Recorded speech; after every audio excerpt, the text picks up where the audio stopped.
I am 2 years experience for video editing. আমি আপনাদের জন্য নিয়ে চলে এসেছি ক্যাপকাট ভিডিও এডিটিং কোর্স। এই কোর্সের মধ্যে আপনাদের সমস্ত টুলসের কাজ এবং এক্সাম্পল সহ স্টেপ বাই স্টেপ শেখানো হবে। এই কোর্সের প্রথম পর্বের মধ্যে আপনাদের যে বিষয়গুলি শেখানো হবে সেগুলি হলো how to install CapCut pro, how to use CapCut workplace. এই বিষয়গুলি বোঝার জন্য আমরা প্রথম পয়েন্টে আসি। প্রথম পয়েন্টে আমি বলেছিলাম how to install CapCut pro, কীভাবে আমরা ক্যাপকাট প্রো ডাউনলোড করব। তোমাদের মনে হয়তো এমন প্রশ্ন হয়েই থাকতে পারে আমরা কোথা থেকে কীভাবে ক্যাপকাট প্রো ডাউনলোড করব। তার জন্য আপনারা এই ভিডিওর ডেসক্রিপশানে বা এই চ্যানেলের বায়োতে গিয়ে আপনারা আমার টেলিগ্রাম চ্যানেলে লিঙ্ক পেয়ে যাবেন। সেখান থেকে আপনারা ক্যাপকাট প্রো এবং তার সঙ্গে ভিপিএন পেয়ে যাবেন।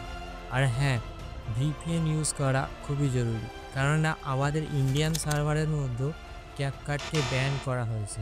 তাই আমাদেরকে ভিপিএন দ্বারাই অন্য সার্ভারের নেটওয়ার্ক ইউজ করে ক্যাপকাটকে ব্যবহার করতে হবে। এর জন্য প্রথমে আমরা একটি ভিপিএন কানেক্ট করে নেব। তারপর ভিপিএন কানেক্ট হয়ে যাওয়ার পর আমরা ক্যাপকাট অ্যাপ্লিকেশনটিকে ওপেন করব।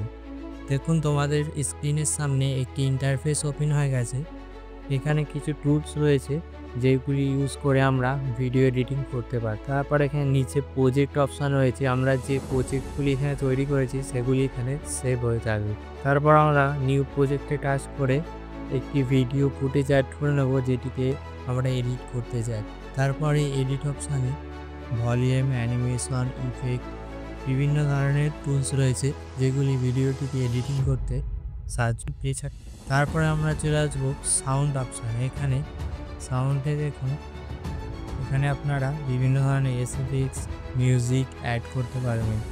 তারপরে রয়েছে টেক্সট অপশানে আমরা যে কোনো টেক্সট লিখে এডিট করতে পারবেন। তারপরে রয়েছে ওভারলে অপশানে আমরা যে কোনো ভিডিও ক্লিপের নিচে আরও একটি ভিডিও ক্লিপ অ্যাড করতে পারি।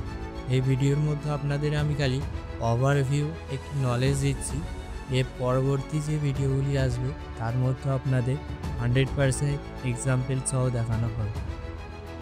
তারপরে অ্যাডজাস্ট মেনুতে আপনারা অ্যাডজাস্ট করে নেবেন যে কীভাবে কালার গ্রেডিং করা হয় বা ভিডিও কোয়ালিটি ইনহ্যান্স করা হয় এই টুলসের মাধ্যমে।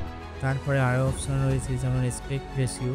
এখানে আপনারা ইউটিউবের ভিডিও হলে 16:9 এসপেক্ট রেশিও রাখতে পারেন। তারপরে ওপরে রয়েছে এক্সপোর্ট মেনু। এখানে আপনারা ভিডিওটি কেমন কোয়ালিটিতে এক্সপোর্ট করতে চাইছেন সেটি রাখতে পারেন, যেমন 2K, 4K। তারপর ভিডিওটি এক্সপোর্ট করে নিচ্ছে। নেক্সট পর্বের মধ্যে আপনাদের সমস্ত এডিটিং টুলস একটি একটি করে আলোচনা করব।